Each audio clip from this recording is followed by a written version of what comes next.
अस्सलाम वालेकुम दोस्तों, बिटकॉइन अपने मेन ऑर्डर ब्लॉक पे पहुंच चुका है। मंथली टाइम फ्रेम के अंदर ये वो सपोर्ट है जो हम काफ़ी बार आपसे डिस्कस कर चुके हैं लास्ट वीडियोस के अंदर कि एक हमारी लास्ट सपोर्ट है और यहाँ तक मार्केट आ सकती है। क्यों आ सकती है? तो ये हमारा एक मेन ऑर्डर ब्लॉक का एरिया है।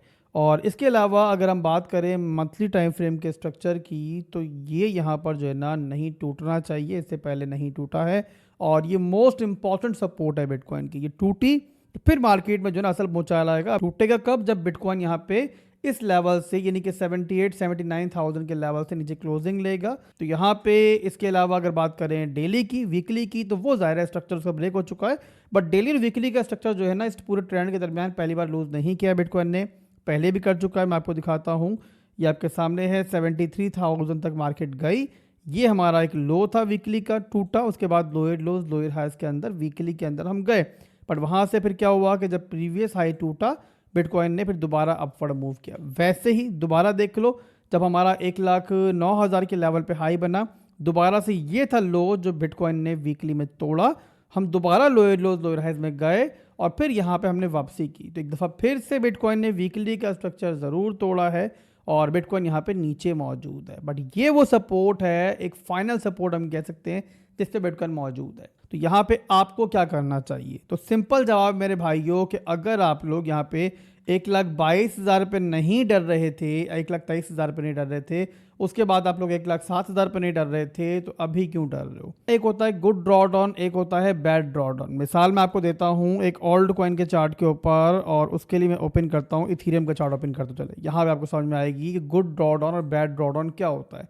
अब आपके सामने इथीरियम चल रहा है इस टाइम 2700 के आसपास चल रहा है, ठीक है।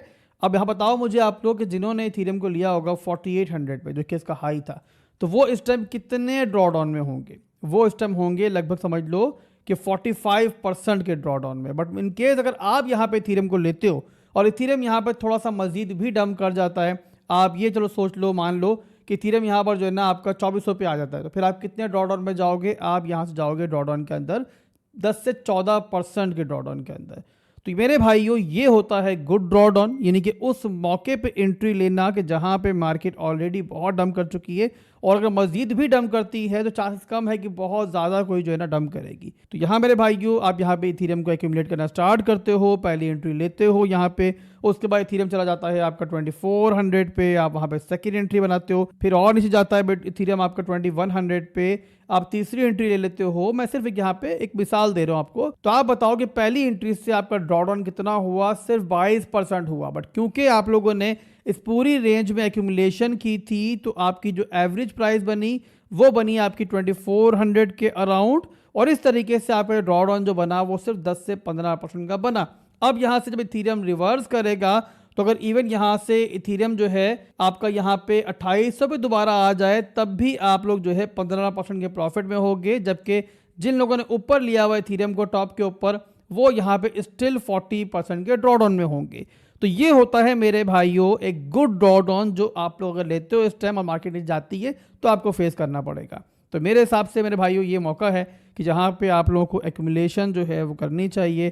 किन ओल्ड कॉइन्स में करनी चाहिए, ये एक मेन चीज़ है जो यहाँ पे हर एक के जहन में होगी। और यहाँ पे ख्याल रखना भी ज़रूरी है कि जब तक बिटकॉइन दोबारा अपना स्ट्रक्चर रिक्लेम नहीं करता, आपको सिर्फ और सिर्फ स्ट्रॉन्ग ओल्ड कॉइन्स पे फोकस करना है। स्ट्रॉन्ग ओल्ड कॉइन्स कौन से हैं मेरे भाइयों? इथीरियम है, सोलाना है, लिंक है, सारे वो कॉइन्स के जो यहाँ पे बड़े लंबे अरसे से मौजूद हैं, उनका बड़ा मार्केट कैप है।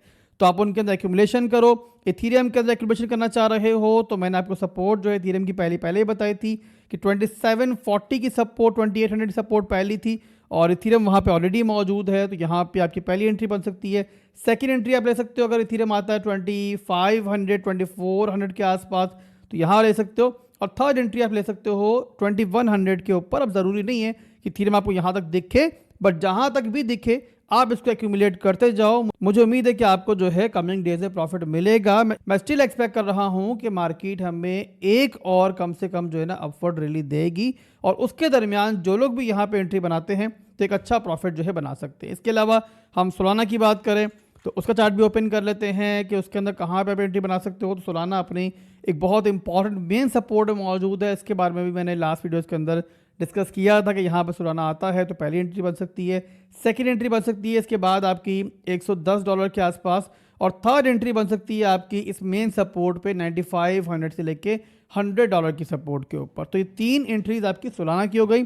इसके अलावा अगर मजीद ऑल्ट कॉइन्स की बात करें, लिंक है, लिंक के अंदर भी यहाँ पर आप एंट्री ले सकते हो। सेकंड एंट्री आपकी बनेगी यहाँ पे $10 के अराउंड, और थर्ड एंट्री साइड पे रखना, इनके अगर मार्केट ने मौका दिया तो आप उसे एक्यूमुलेट कर सकते हो। बट यहाँ मुझे उम्मीद है कि लिंक जो है उससे पहले ही रिवर्स कर जाएगा। तो इस तरीके से आप लोग किसी भी बड़े ओल्ड कॉइन के अंदर कि जिसका प्रॉपर एक यूज केस है, मार्केट कैप है और बड़ा नाम मार्केट का, आप एक्यूमुलेशन स्टार्ट कर सकते हो। इस टाइम जो एक्यूमुलेशन करोगे ना, बताया जैसे कि मैंने पहले आपको कि वहाँ से अगर मार्केट थोड़ा सा नीचे चली भी जाएगी ना, तो वो गुड ड्रॉडाउन होगा, वो बैड ड्रॉडाउन नहीं होगा, और हाई चांसेस हैं कि आप लोग जो है उनके अंदर एक अच्छा प्रॉफिट बनाओगे। तो मेरा ख्याल है समझ में आ चुका होगा आपको कि बिटकॉइन 80K की रेंज में इस टाइम पहुंच चुका है, बट मेरे हिसाब से ये एक्यूमुलेशन टाइम है। बिटकॉइन के अंदर भी, इथीरियम के अंदर भी, इसके अलावा सोलाना के अंदर भी, और भी बहुत सारे ऑल्ट कॉइन्स हैं जो बड़े ऑल्ट कॉइन्स हैं, उनके अंदर मेजर डिमांड जोन जो है रिटेस्ट हो रहे हैं। तो यहाँ से आप एक्यूमुलेट करना स्टार्ट करो, लैडर बाइंग करो, आहिस्ता आहिस्ता एक्यूमुलेट करो। एक एंट्री अभी ले ली, मार्केट थोड़ा और नीचे गई अगर, और 80,000 को दोबारा रिटेस्ट किया या फिर 78,000 को रिटेस्ट कर लिया, तो वहाँ पे सेकंड एंट्री ले ली। इस तरीके से आपने एक्यूमुलेशन की। अब जानता हूँ मैं कि जिन लोगों ने टॉप पे एंट्रीज ली हुई हैं वो यहाँ पे कमेंट में ज़ाहिर आके परेशान ज़रूर होंगे, बट उनको भी यही कहूँगा कि अगर आप स्पॉट में हो और आप लोगों ने अच्छे ऑल्ट कॉइन्स लिए हुए, आप लोगों ने कचरा नहीं जमा किया हुआ, तो आप भी यहाँ पे फ़िलहाल के लिए परेशान मत हो। मुश्किल वक्त है जानता हूँ, खास तौर पर जब पैसा लगा हुआ मार्केट के अंदर, बट इस टाइम अगर पेशेंस रखोगे तो ही आप लोग जो है फ़ायदा उठा पाओगे। अदरवाइज ज़ाहिर है अगर यहाँ पे निकलते हो मार्केट से तो हाथ में कुछ नहीं आएगा। तो फिर मिलते हैं इंशाल्लाह, जल्द मिलेंगे दोबारा। अल्लाह हाफिज़।